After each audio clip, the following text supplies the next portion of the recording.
Hi, my name is Saad, and I'm the founder of Tiny Toronto. We're sharing our 10-minute video from the open house on August the 10th this year.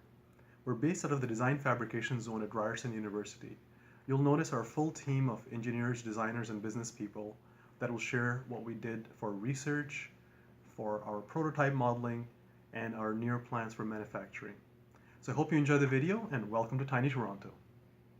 So we started out by heavily researching, we went back to the research that the team before us did a lot of, like Sad was saying, and then we did some of our own in order to look at the materials.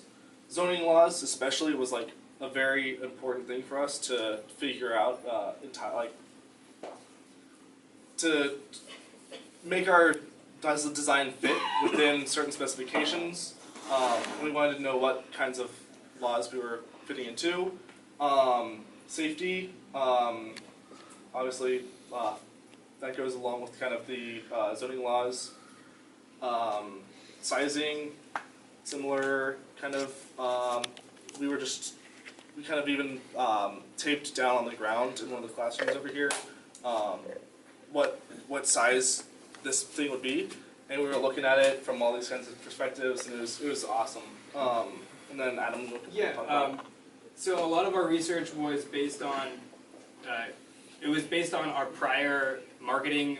The marketing diversion that we went on in terms of the design sprint actually changed a lot of the ideas that we were thinking about in terms of actually making this product.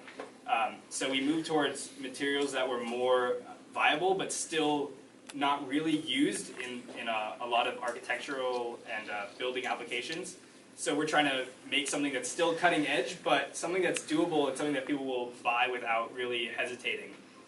And that's where a lot of the research intersects with the market-based approach, because we came up with solutions for every one of these things. Like, we came up with a size that we all agreed on. We came up with a cost, and we figured out what we can do this in, and we realized that it actually seemed very reasonable. And then we had Aaron, and Aaron over here extensively looked into zoning laws and safety and foundation and stuff like that.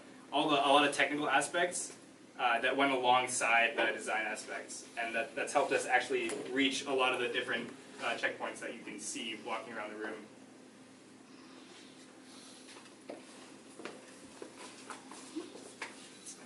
I'm Erin. I'm Ben. We kind of took a lot of what we made in the design sprint. That was a lot of on paper, drawing, post-it notes, very colorful, and we wanted to kind of realize that in physical form and on the computer. So we spent a majority of the summer doing small size prototyping, and that began with drawings or what we had from last year, and we got pretty far, as you can see. I look around the room. You know.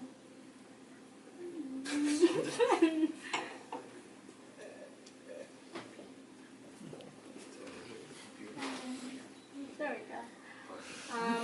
So this is a physical prototype that was made before the current summer team came, and within our first month we had done a bunch of drawings, and our wonderful architect Jacob Anthony had sat down with the design team, and we hashed out a lot of ideas. And it was really valuable for us to be able to build our first physical 1 to 6 model.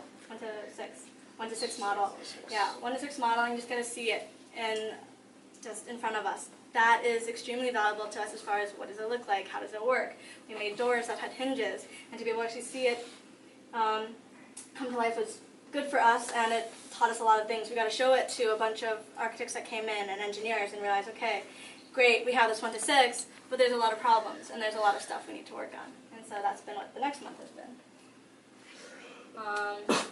We went back to the drawing board and had a mini design sprint, and started cutting around with paper and Starbucks coffee stirrers and wood, and making all these different designs until we wanted to push the edge. We realized on this, hey, that's a 1 to 6, but it still kind of looks like a shed, and we wanted to get it away from that idea. And so we spent a lot of time just with the mindset of, you know what, if you had no limitations, what would you do? And so we came up with a lot of different shapes and ideas, and that's what you can see on that table back there, is that we're starting to experiment with a variety of geometries that far outclass what we currently had at the time. And so these were made very recently. Our current prototypes are, we have two that we're really looking up and developing. About those ones, I want to thank the DFZ for making it really easy for us to get into the shop and use laser cutters, because we couldn't have done a lot of this stuff without their help.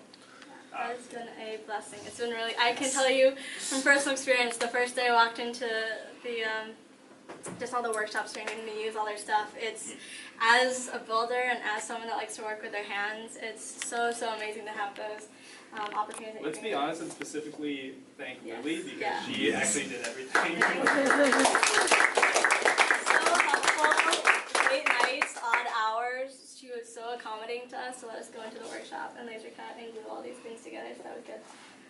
Actually present something. Thanks, Tom, too. And Meg. Thanks, Meg. Everyone. As I said, I'm Ben, and I was the primary design engineer for all the software models.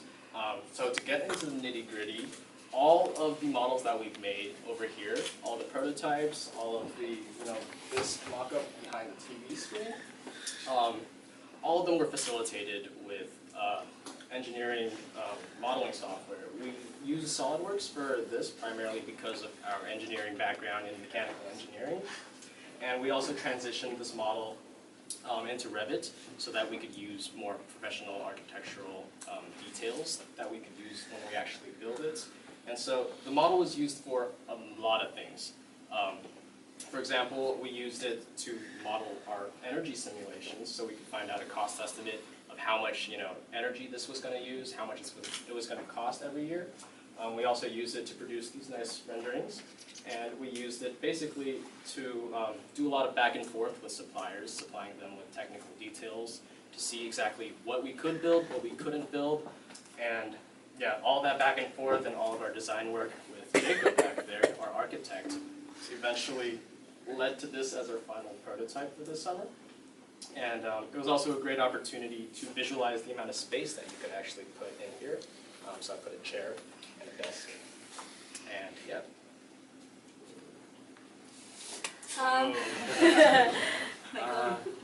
No, that's not me. That's. Yeah, almost done, guys. You can go back to drinking after a couple slides. So I'm just gonna talk a little bit about some of our biggest obstacles. One of the biggest ones was the zoning laws, because of the regulations and such, we are limited to a lot of things, a lot of materials, sizings, and that took a lot of time and research, and we're still constantly working on that.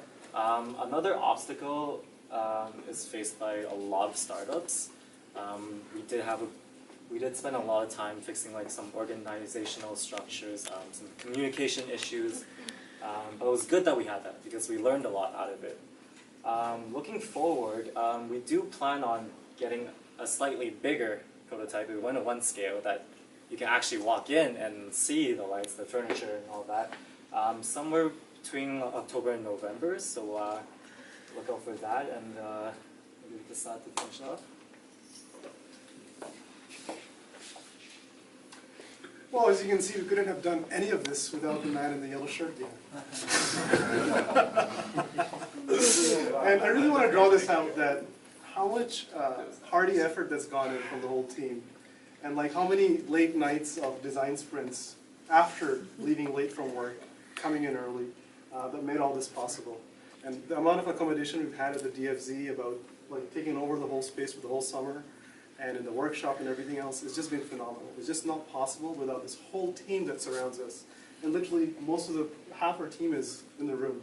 So it's really incredible about this whole journey, and we're looking forward to showcasing something top secret at the end of the year. Can I make a quick invitation? Yes, please. Hey guys, thank you very much for coming. And if you want to answer a quick survey, we have a 2-minute survey there in the computer. It will be my pleasure to guide you through our survey, really quick, 2 minutes. We really appreciate that. And also be available on the website just in case you don't get a chance to come back. On that note, thank you very much.